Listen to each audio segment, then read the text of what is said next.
출혈성 뇌졸중입니다. 그 한 문장이 떨어지는 순간 남편은 다리가 풀렸습니다. 여행 중 쓰러진 아내, 외국인이라는 현실, 그리고 이미 흘러가 버린 시간들. 만약 다른 판단이 내려졌다면 결과는 장담할 수 없었습니다. 그런데 서울의 응급실에서는 망설임이 없었습니다. 서류도 비용도 아니었습니다. 먼저 내려진 건 정확한 판단이었고 먼저 움직인 건 의료진이었습니다.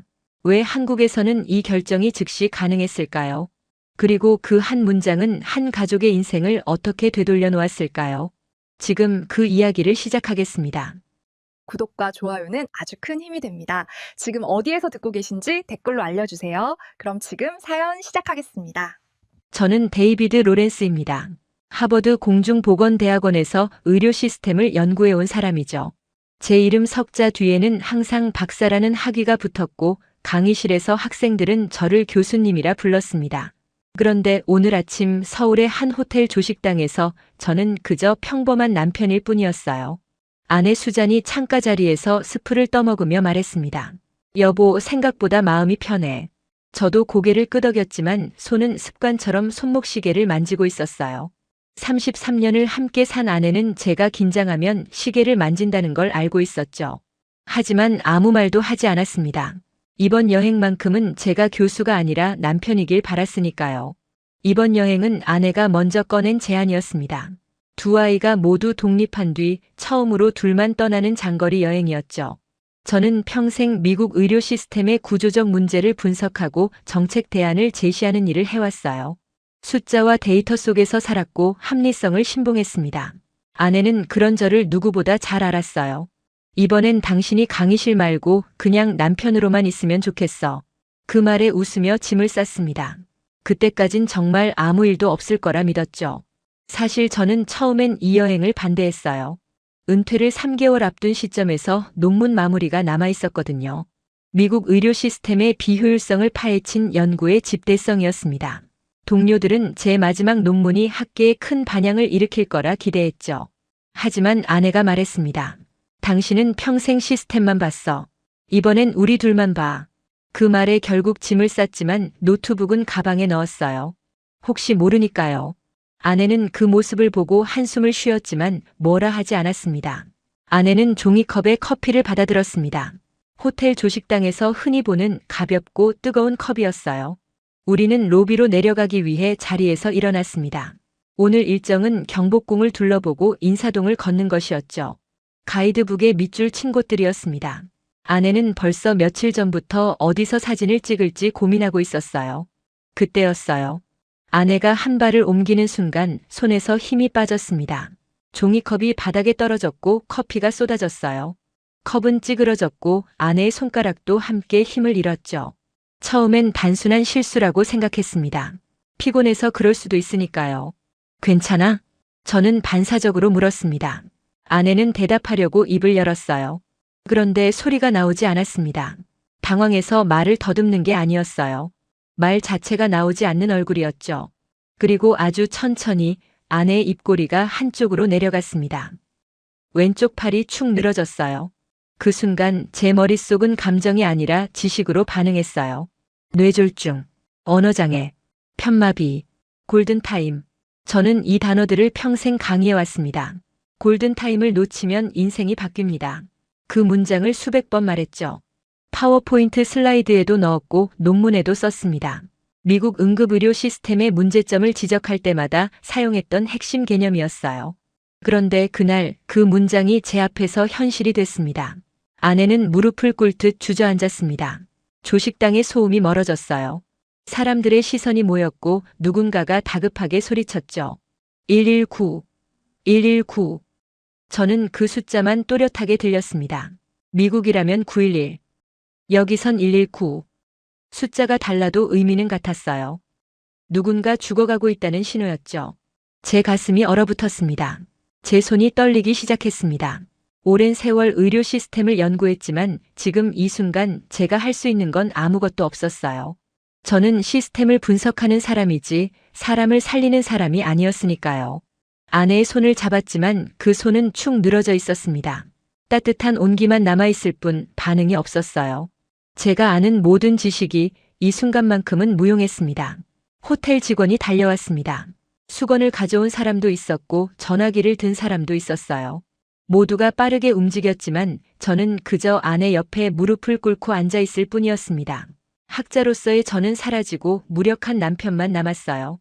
그제야 깨달았습니다. 우리는 더 이상 여행자가 아니었어요. 이 낯선 나라에서 외국인 환자의 가족이 되었다는 사실을요.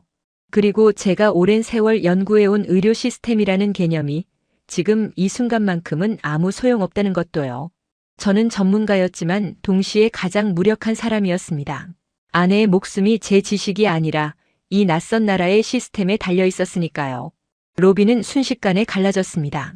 직원 한 명이 손짓으로 동선을 만들었고 다른 직원은 전화기를 들고 빠르게 한국어로 상황을 설명했어요. 저는 그 말들을 하나도 알아듣지 못한 채 들것에 실린 아내 옆을 따라 움직였습니다. 구급대원들의 손놀림은 빠르고 정확했죠. 불필요한 말이 없었어요. 그 점이 오히려 더 긴장되게 만들었습니다. 엘리베이터 문이 닫히자 비로소 제가 숨을 쉬고 있다는 걸 깨달았어요. 아내는 눈을 뜨고 있었지만 초점이 없었습니다. 저는 손을 잡고 이름을 불렀죠. 수잔. 수잔 들려요? 반응이 없었어요. 구급대원 한 명이 저를 보더니 짧게 말했습니다. 괜찮습니다. 그게 전부였어요. 설명도 상황 보고도 없었습니다. 미국에서라면 구급대원이 환자 상태를 실시간으로 설명하고 가족에게 동의를 구하고 병원에 미리 연락해 대기시키는 과정이 있었을 거예요. 그런데 여기선 그냥 움직이기만 했습니다. 그 순간 머릿속에서 계산이 시작됐습니다. 여권은? 보험은? 외국인 진료는 절차가 더 복잡하지 않나? 미국에서라면 자동으로 떠올랐을 질문들이었어요. 하지만 지금은 누구에게 물어야 할지조차 몰랐습니다. 언어가 통하지 않았으니까요. 구급차 안에서 대원들은 짧게 대화했습니다. 무전기 소리, 기계음, 그리고 한국어. 저는 아무것도 끼어들 수 없었어요. 설명을 요구할 타이밍도 언어도 없었습니다. 그 사실이 저를 불안하게 했어요. 미국에서는 언제나 질문할 수 있었고 설명을 요구할 권리가 있었습니다. 환자 가족으로서의 권리였죠. 지금 저는 그 권리를 잃은 사람처럼 느껴졌어요. 창밖으로 서울 거리가 빠르게 지나갔습니다. 간판에 한글, 건물, 사람들. 모든 게 낯설었어요. 72시간 전만 해도 이곳은 여행지였습니다. 가이드북에 체크한 맛집, 사진 찍을 궁궐. 그런데 지금은 제 아내의 생명이 달린 전쟁터였죠. 저는 이 시스템을 연구한 적이 없었어요. 한국 의료에 대한 데이터도 논문도 동료의 조언도 없었습니다. 그저 혼자였어요. 문득 이런 생각이 들었습니다. 만약 아내가 보스턴에서 쓰러졌다면 저는 어느 병원으로 가야 할지 알았을 거예요. 어느 의사에게 전화해야 할지도요. 하지만 지금은 아무것도 통제할 수 없었어요. 그게 가장 무서웠습니다. 병원에 도착하자 아내는 바로 응급실 안으로 들어갔습니다. 저는 본능적으로 접수대를 찾았어요. 지갑을 열어 여권과 보험 카드를 꺼냈습니다. 미국에서 배운 순서였죠. 신원 확인, 보험 확인, 동의서 작성. 그게 먼저였어요. 실례합니다. 제 아내가. 말을 끝내기도 전에 간호사가 손바닥을 들어 보였습니다. 응급. 먼저. 그 한마디가 저를 멈추게 했어요. 미국에서는 상상하기 힘든 장면이었습니다. 응급이라도 신원 확인과 보험 절차는 반드시 거쳐요. 그 과정이 길고 잔인해도 최소한 절차라는 안전망이 있습니다. 그런데 여기서는 그걸 건너뛰고 있었어요. 너무 빠르다는 생각이 들었습니다. 너무 단순하다는 생각도요. 제 손이 떨렸습니다. 이게 맞나? 이렇게 해도 되나? 만약 실수가 생기면? 외국인이라 설명이 생략되면? 미국에서라면 최소한 설명이 있었을 거예요. 단계별로 명확하게. 그런데 지금은 아무도 저에게 설명하지 않았습니다. 접수대 앞에서 저는 한참을 서 있었습니다. 여권을 쥔 손에 땀이 났어요. 누군가에게라도 보여줘야 할 것 같았습니다. 하지만 아무도 제게 그걸 요구하지 않았어요. 통역사가 도착했습니다.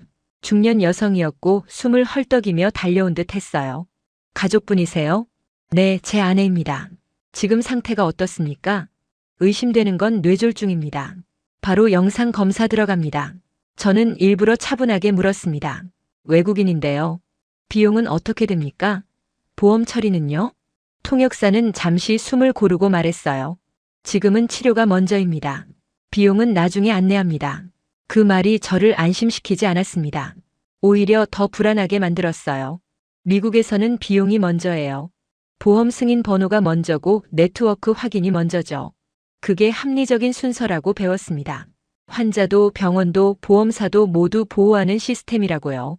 그런데 지금 그 순서가 뒤집혀 있었어요. 만약 나중에 청구서가 날아오면, 보험이 안 되면 미국식 의심이 제 목을 조이기 시작했습니다. 저는 학자였고 질문하는 게 직업이었어요. 그런데 지금은 질문할 상대가 없었습니다. 그리고 그때 응급실 안쪽에서 의사가 걸어 나왔습니다. 파란색 수술복을 입고 있었고 표정은 침착했어요. 통역사가 그의 말을 옮겼습니다. 검사 결과가 처음 예상과 다를 수 있습니다. 응급실 복도는 짧았지만 체감상 끝이 없었습니다. 아내의 침대가 코너를 돌 때마다 저는 뒤처질까봐 걸음을 재촉했어요. 벽에 붙은 시계 초침이 유난히 크게 들렸습니다. 검사는 연달아 진행됐습니다. 먼저 CT, 그리고 곧바로 MRI. 기다리라는 말이 없었어요. 저는 복도 끝에 서서 손을 비볐습니다. 미국 병원이라면 최소한 잠시만 기다리세요라는 문장이 있었을 텐데 여기서는 흐름이 끊기지 않았어요. 이상했습니다. 안도해야 하는데 오히려 더 긴장됐죠. 통역사가 다가왔습니다. 의사 선생님이 바로 설명하신대요. 곧 의사가 나타났어요. 표정은 차분했고 말은 짧았습니다. 출혈성 뇌졸중입니다. 그 단어가 공기를 갈랐습니다. 출혈성. 저는 자동으로 머릿속에서 지도를 바꿨어요. 치료법이 완전히 달라집니다. 의사는 이어 말했습니다. 혈전용해제는 사용하지 않습니다. 식은땀이 흘렀습니다. 미국에서 흔히 떠올리는 그 약. 증상만 보고 서둘러 투여했다면 출혈은 더 커질 수 있어요. 빠르다는 말이 단순히 서두른다는 뜻이 아니라는 걸 그제야 이해했습니다. 여기서의 빠름은 판단이 끝났다는 신호였어요. 문득 제 논문이 떠올랐습니다. 미국 응급실의 지연 요인에 대한 연구, 과잉 검사, 불필요한 절차, 보험 승인 대기. 그 모든 게 환자를 위한 신중함이라고 믿었어요. 하지만 지금 이 순간 그 신중함이 실은 변명이 아니었을까 하는 의심이 들었습니다. 저는 조심스럽게 물었습니다. 수술이 필요한 겁니까? 의사는 고개를 끄덕였어요. 내시경으로 최소 침습 수술을 합니다. 지금 준비합니다. 지금. 그 단어가 다시 저를 흔들었습니다. 저는 잠시 망설였어요. 질문이 목구멍까지 올라왔죠. 수술 경험은? 성공률은? 합병증 가능성은? 세컨드 오피니언은? 그런데 입이 떨어지지 않았습니다. 지금 그 질문들이 시간을 지연시킬 거라는 걸 알았으니까요. 통역사가 말했습니다. 교수님, 지금 이 병원은 뇌졸중 전문 센터입니다. 이 수술은 여기서 일주일에 10번도 넘게 합니다. 그 말이 저를 조금 안심시켰어요. 하지만 완전히는 아니었습니다. 제가 직접 확인하지 못한 정보였으니까요. 미국에서라면 병원 웹사이트에 들어가서 의사 프로필을 확인하고 수술 성공률을 찾아보고 환자 리뷰를 읽었을 거예요. 하지만 지금은 그럴 시간이 없었습니다. 의사가 태블릿을 꺼내 화면을 보여줬습니다. 아내의 뇌 영상이었어요.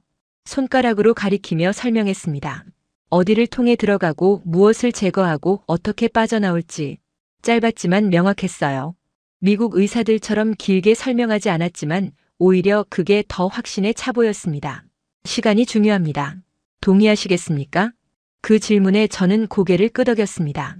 선택의 여지가 없었어요. 아니, 선택의 여지가 있다는 착각을 버려야 했습니다. 제가 통제할 수 있는 건 아무것도 없었으니까요.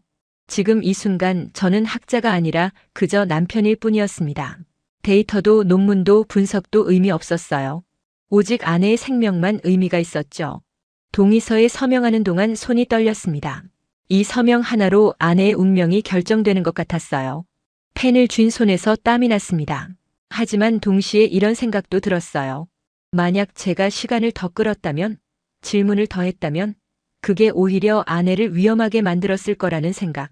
미국에서 배운 신중함이 여기서는 독이 될 수도 있다는 생각이었습니다. 간호사가 동의서를 받아들었습니다. 그리고 아내를 수술실로 옮기기 시작했어요. 침대 바퀴 소리가 복도에 울렸습니다. 저는 본능적으로 따라가려 했지만 누군가 제 팔을 잡았어요. 여기서 기다려주세요. 수술실 문이 닫혔습니다. 아내가 사라졌어요. 저는 복도 의자에 주저앉았습니다. 그제야 깨달았어요. 빠르다는 건 대충이 아니었습니다. 확신이었어요. 그리고 그 확신이 제가 평생 믿어온 미국식 신중함보다 더 강하다는 사실도요. 수술 동의서를 앞에 두고 저는 잠시 펜을 내려놓았습니다. 통역사는 차분한 목소리로 내용을 읽어내려갔어요. 내시경, 최소 침습, 예상 소요 시간, 합병증 가능성. 문장들은 명확했고 숨기는 부분이 없었습니다. 그런데 이상하게도 제 머릿속에서는 계속 다른 문장이 겹쳐졌어요. 미국이었다면 어떻게 했을까? 저는 오랫동안 미국 의료 시스템을 기준으로 살아왔습니다. 최신 장비, 세계 최고 병원, 최고의 전문의. 그 기준은 흔들린 적이 없었어요. 하버드 동료들과 점심을 먹을 때도, 학회에서 발표할 때도, 정책, 입안자들과 회의할 때도 저는 항상 같은 말을 했습니다. 미국 의료는 최고 수준이다. 문제는 접근성이지 질은 아니다. 그런데 지금 이 낯선 나라의 응급실에서 그 기준이 서서히 무너지고 있었습니다. 시설이 화려해서가 아니었어요. 설명이 길어서도 아니었습니다. 결정이 지체되지 않는다는 사실이 저를 안심시키고 있었어요. 저는 결국 묻고 말았습니다. 비용은 어느 정도 예상해야 합니까? 통역사는 의사를 잠시 바라봤어요. 의사는 고개를 저었습니다. 지금은 수술이 먼저입니다. 비용은 이후에 안내하겠습니다. 그 말이 제 가슴을 쳤습니다. 미국에서는 상상하기 힘든 순서였어요.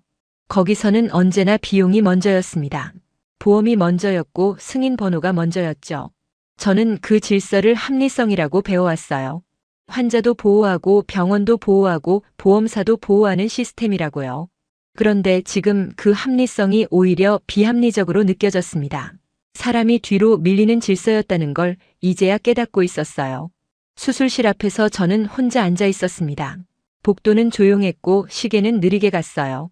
불안이 밀려올 때마다 방금 들은 그 문장이 떠올랐습니다. 수술이 먼저입니다. 그 단순한 말이 저를 붙잡아주고 있었어요. 복도 창문 밖으로 서울 거리가 보였습니다. 해가 기울고 있었어요. 우리가 호텔 조식당에서 나온 게 아침이었는데 벌써 오후였습니다. 시간이 이렇게 빨리 흐를 수 있다는 게 신기했어요. 동시에 무서웠죠. 몇 시간 만에 제 인생이 완전히 바뀌어 버렸으니까요. 문득 이런 생각이 들었습니다. 혹시 제가 믿어온 최고라는 기준이 아내를 위험하게 만들었을지도 모른다. 만약 미국이었다면 지금쯤 보험 승인을 기다리고 있었을 거예요. 네트워크 병원인지 확인하고 본인 부담금을 계산하고 담당자와 통화하고 그 시간 동안 아내의 뇌에서는 출혈이 계속됐을 겁니다. 골든타임이라는 게 있다고 제가 그렇게 강조했는데 정작 미국 시스템은 그 골든타임을 행정 절차로 채우고 있었던 거죠. 그 생각이 스칠 때마다 심장이 내려앉았어요. 기준이 무너지는 순간은 언제나 고통스럽습니다. 하지만 동시에 이런 깨달음도 왔죠. 무너져야 할 기준도 있다는 것. 지켜야 할 게 아니라 버려야 할 기준도 있다는 것. 제가 평생 옹호해온 미국식 시스템이 어쩌면 환자가 아니라 시스템을 보호하는 구조였을지도 모른다는 생각. 손에 땀이 났습니다. 이 생각을 인정하는 게 쉽지 않았어요. 제 커리어 전체를 부정하는 것 같았으니까요. 하지만 아내가 수술대 위에 있는 지금 커리어 같은 건 아무 의미가 없었습니다. 복도 저편에서 간호사가 걸어왔습니다. 수술복을 입고 있었어요. 제게 다가와 말했습니다. 곧 시작합니다. 걱정하지 마세요.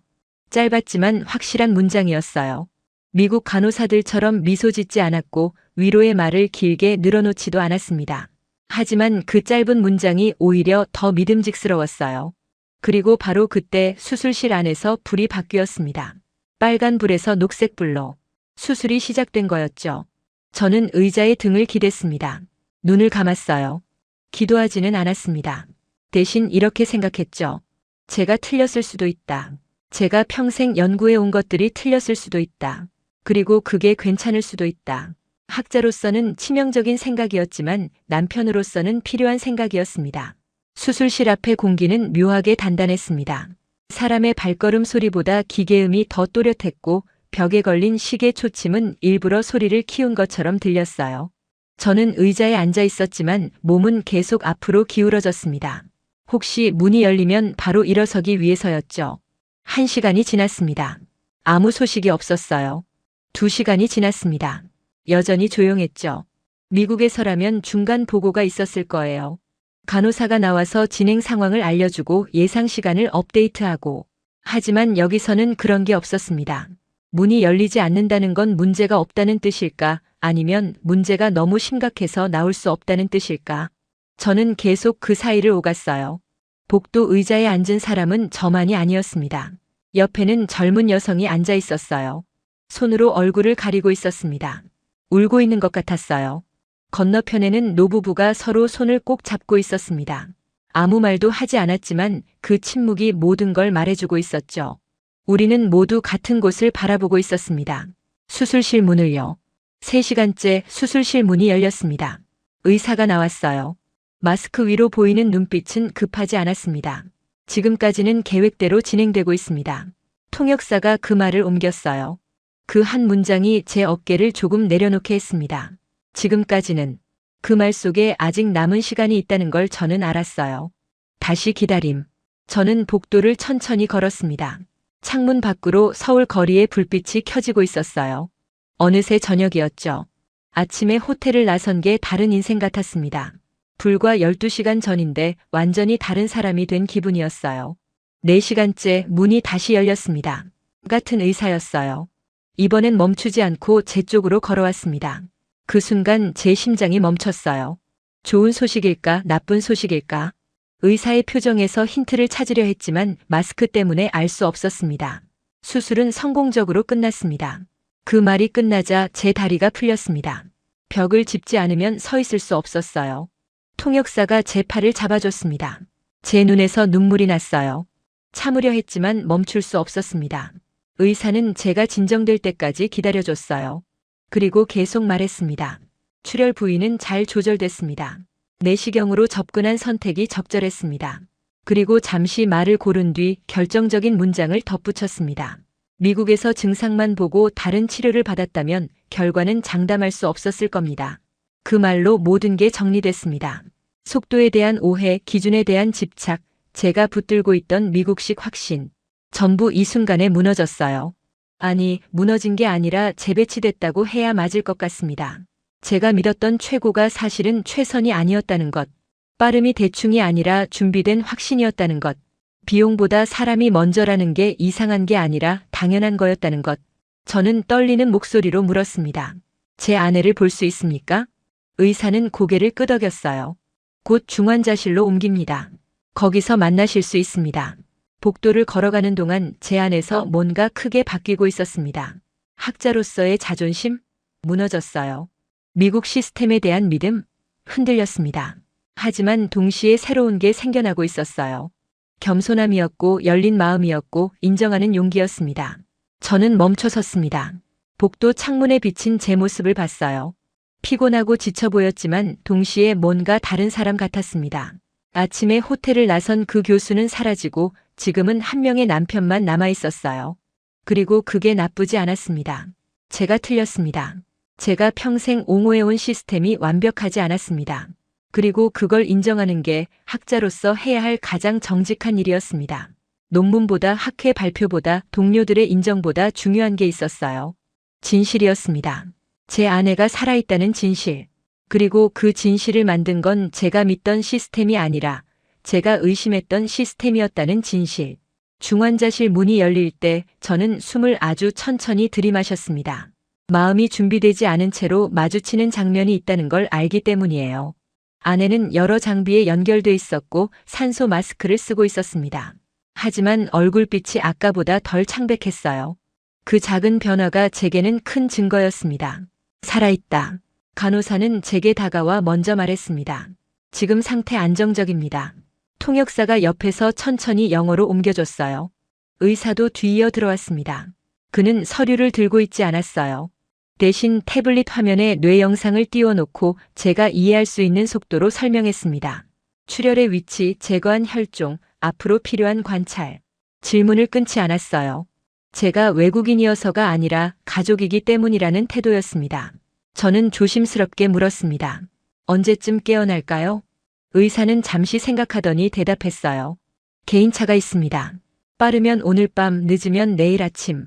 서두르지 않는 게 중요합니다. 서두르지 않는다. 그 말이 제게 위안이 됐어요. 미국에서는 응급 상황이 지나가면 바로 다음 절차가 밀려옵니다. 퇴원 계획, 재활기관, 보험 네트워크. 72시간 안에 퇴원 날짜를 정해야 하고 다음 단계를 준비해야 하고 케어 매니저와 상담해야 하죠. 환자와 가족은 갑자기 행정의 파도 속으로 던져집니다. 그런데 여기서는 반대였어요. 행정이 보이지 않았습니다. 보이지 않는다는 말은 없는 게 아니라 앞에 나오지 않는다는 뜻이었어요. 저는 결국 또 물었습니다. 오래된 습관처럼요. 결제나 보험은 언제? 통역사가 잠깐 멈추더니 간호사를 바라봤어요. 간호사는 웃지 않았지만 표정이 부드러웠습니다. 걱정하지 마세요. 지금은 회복이 먼저입니다. 그 문장은 반복됐지만 반복될수록 더 선명해졌어요. 이곳에서 우선순위는 단순했습니다. 사람이 먼저였어요. 제가 평생 연구했던 미국 시스템은 복잡했습니다. 환자 권리, 병원 의무, 보험사 책임, 법적 리스크. 모든 게 얽혀 있었고 그 얽힘을 합리적이라고 불렀죠. 체계적이라고 선진적이라고 말했어요. 하지만 지금 생각해보면 그 복잡함 속에서 정작 환자는 숫자가 되고 있었던 것 같아요. 케이스 넘버, 보험 번호, 청구 코드. 사람이 아니라 데이터였습니다. 그리고 저 역시 그 데이터를 연구하며 살아왔던 거죠. 사람을 보지 않고요. 아내가 잠깐 눈을 떴습니다. 초점은 흐렸지만 저를 찾는 듯 했어요. 저는 손을 잡고 조용히 말했습니다. 여기 있어. 괜찮아. 아내의 손가락이 아주 약하게 움직였어요. 그 작은 반응이 제 안에 뭔가를 완전히 바꿔놓았습니다. 정책, 통계, 논쟁이 아니라 인간의 회복이 중심에 와버렸어요. 제가 평생 놓치고 있었던 게 이거였구나 싶었습니다. 간호사가 제 어깨를 가볍게 두드렸습니다. 많이 힘드셨죠? 조금 쉬세요. 그 말에 제 눈에서 또 눈물이 났어요. 누군가 제 상태를 걱정해 준다는 게 이렇게 고마울 줄 몰랐습니다. 미국 병원에서는 의료진이 환자 가족에게 쉬라고 권하는 일이 거의 없어요. 오히려 계속 깨어 있으라고, 서류를 확인하라고, 결정을 내리라고 요구하죠. 저는 중환자실 밖 의자에 앉았습니다. 창밖으로 서울의 밤 풍경이 보였어요. 불빛들이 반짝이고 있었습니다. 아름다웠어요. 그리고 낯설지 않았습니다. 이제는 적대적인 외국이 아니라 제 아내를 살린 곳이었으니까요. 핸드폰을 꺼냈습니다. 보스턴에 있는 아들에게 문자를 보냈어요. 엄마 수술 잘 끝났어. 안정적이야. 곧 답장이 왔습니다. 다행이다. 아빠도 좀 쉬어. 짧은 문장이었지만 그 말이 제 가슴을 뭉클하게 만들었어요. 가족이라는 게 이런 거구나 싶었습니다. 시스템이 아니라 사람이고, 절차가 아니라 마음이고, 효율이 아니라 돌봄이구나. 통로 끝에서 청소하는 분이 보였습니다. 조용히 걸레질을 하고 있었어요. 밤늦은 시간인데도 묵묵히 일하고 있었습니다. 제가 지나갈 때 고개를 숙여 인사했어요. 저도 고개를 숙였습니다. 이 병원의 모든 사람이 각자의 자리에서 환자를 위해 일하고 있다는 게 느껴졌어요. 재활은 생각보다 빨리 시작됐습니다. 수술 다음 날 아침 치료사가 병실로 들어왔어요. 그는 아내의 이름을 정확히 불렀고 오늘 할 일을 짧게 설명했습니다. 목표는 거창하지 않았어요. 손가락을 움직이고 발끝에 힘을 주고 숨을 고르는 것. 아주 기본적인 동작들이었습니다. 하지만 그 기본이 지금의 아내에게는 벽처럼 높아 보였어요. 아내는 좌절했습니다. 말을 하려다 멈췄고 손을 들려다 포기했어요. 그때마다 치료사는 서두르지 않았습니다. 괜찮습니다라는 말을 반복하지도 않았어요. 대신 시간을 쪼개 썼습니다. 오늘은 여기까지. 내일은 한 걸음 더. 그 리듬이 아내를 다시 움직이게 했어요. 저는 병실 구석에서 그 과정을 지켜봤습니다. 미국이라면 이미 재활센터 목록과 보험 네트워크가 책상 위에 올려졌을 시점이에요. 어느 센터가 네트워크 안에 있는지, 본인 부담금은 얼마인지, 통원은 가능한지. 선택지가 많았지만 그만큼 혼란스러웠죠. 환자는 선택을 강요받고 가족은 최선의 답을 찾아야 하고 실수하면 비용이 2배가 되고. 그런데 여기서는 그보다 먼저 몸이 회복할 수 있다는 신호를 만들어주고 있었습니다. 서류보다 사람이 앞서는 순서가 이렇게 다른 결과를 만든다는 걸 처음으로 실감했어요. 치료사는 매일 아침 같은 시간에 왔습니다. 주말에도 왔어요. 미국에서는 주말 재활 치료가 추가 비용이 들거나 아예 불가능한 경우가 많습니다. 하지만 여기서는 그냥 당연하다는 듯 진행됐어요. 회복에는 주말이 없으니까요. 며칠 뒤 아내의 손가락이 분명하게 움직였습니다. 아주 작았지만 우연이 아니었어요. 치료사가 고개를 끄덕였고 간호사가 기록했습니다. 숫자와 체크박스가 아니라 변화 자체를 먼저 확인하는 방식이었어요. 그날 저녁 아내는 힘겹게 제 이름을 불렀습니다. 발음은 완벽하지 않았지만 의미는 분명했어요. 데이, 비드. 저는 아무 말도 할 수 없었습니다. 그 한 음절이 그동안의 공포를 밀어냈어요. 눈물이 났지만 참지 않았습니다. 치료사가 제 어깨를 두드렸어요. 잘하고 계십니다. 두 분 다요. 그 말이 제게 큰 위로가 됐습니다. 환자만이 아니라 가족도 함께 회복한다는 인식. 미국에서는 환자와 보호자가 분리돼 있어요. 환자는 치료받는 사람, 보호자는 결정하는 사람. 책임은 나눠지지만 돌봄은 나눠지지 않죠. 하지만 여기서는 둘 다 돌봄의 대상이었습니다. 간호사들은 제게도 물었어요. 식사는 하셨냐고, 잠은 잤냐고. 처음엔 어색했지만 점점 그 따뜻함에 익숙해졌습니다. 일주일이 지났습니다. 아내는 이제 혼자 앉을 수 있었어요. 짧은 문장으로 말할 수 있었고 스푼을 들 수 있었습니다. 완벽하지 않았지만 방향은 분명했어요. 뒤로 가지 않고 있었습니다. 그날 밤 저는 호텔로 돌아가지 않고 병원 근처 작은 게스트하우스에 방을 잡았어요. 병원에서 걸어서 5분 거리였습니다. 주인 할머니는 제 영어를 알아듣지 못했지만 제 표정을 읽었는지 아무 말 없이 따뜻한 차를 내왔어요. 그리고 제 어깨를 2번 가볍게 두드렸습니다. 말은 통하지 않았지만 뜻은 전해졌어요. 그 따뜻한 손길이 제 가슴에 새겨졌습니다. 그 순간 확신이 들었어요. 우리는 운이 좋아서 여기까지 온 게 아닙니다. 구조가 달랐기 때문에 여기까지 온 거예요. 회복은 기적이 아니라 반복 가능한 과정이라는 사실을 이곳에서 배웠습니다. 그리고 그 과정의 중심에는 시스템이 아니라 사람이 있었어요. 저는 노트북을 열었습니다. 처음으로 제 논문 파일을 열지 않았어요. 대신 새 문서를 만들었습니다. 제목은 이렇게 썼어요. 한국 의료 시스템에서 배운 것들. 학자로 돌아간 게 아니었습니다.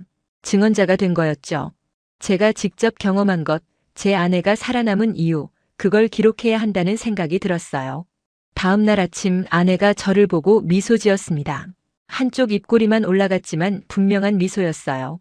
그 미소가 모든 걸 말해줬습니다. 우리는 괜찮을 거라고. 그리고 제가 해야 할 일이 있다고. 귀국 일정을 다시 잡는 동안 저는 병원 복도를 여러 번 걸었습니다. 같은 길이었지만 느낌은 달랐어요. 처음엔 두려움 때문에 걸었고 지금은 생각을 정리하기 위해 걷고 있었습니다. 아내는 혼자 일어설 수 있게 됐고 짧은 문장으로 의사를 표현했어요. 완전한 회복은 아니었지만 분명한 방향이 보였습니다. 뒤로 가지 않는다는 방향이었죠. 저는 노트북을 열어 메모를 남겼습니다. 학자가 아니라 남편으로서의 기록이었어요. 이 나라의 의료는 빠르다. 그러나 더 중요한 건 빠름의 이유다. 여기서는 시간 단축이 목적이 아니었습니다. 지연을 허용하지 않는 철학이 먼저였어요. 그 철학이 판단을 단순하게 만들고 그 단순함이 사람을 살렸습니다. 퇴원 전날 행정실에서 연락이 왔습니다. 비용 안내였어요. 저는 긴장하며 서류를 받았습니다. 미국이었다면 수십 페이지의 청구서가 왔을 거예요. 항목별로, 약품별로, 분 단위로 쪼개진 비용, 병실 사용료, 간호 서비스, 의료 소모품, 심지어 휴지 한 장까지.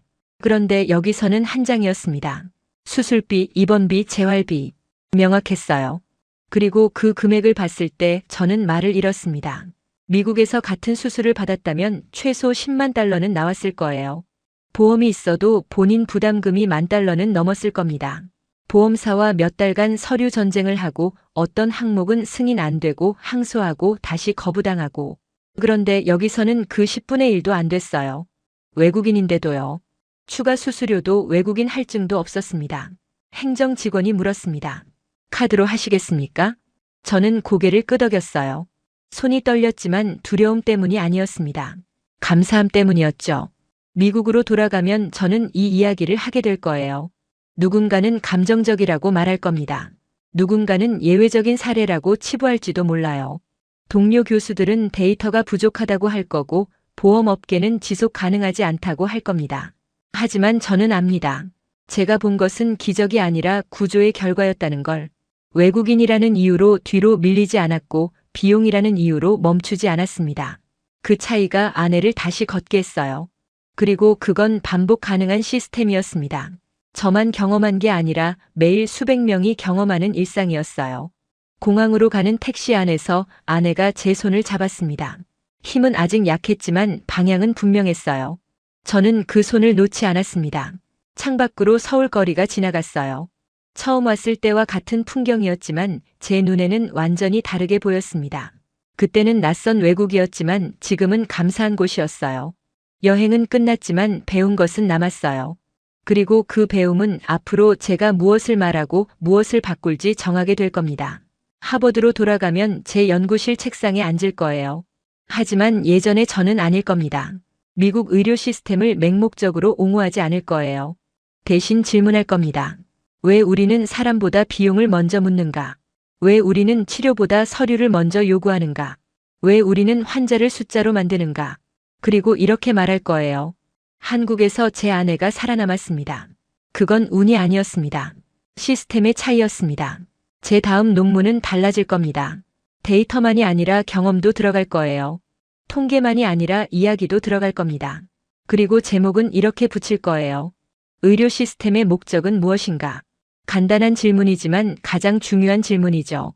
비행기가 활주로를 향해 움직이기 시작했습니다. 아내는 창밖을 바라보고 있었어요.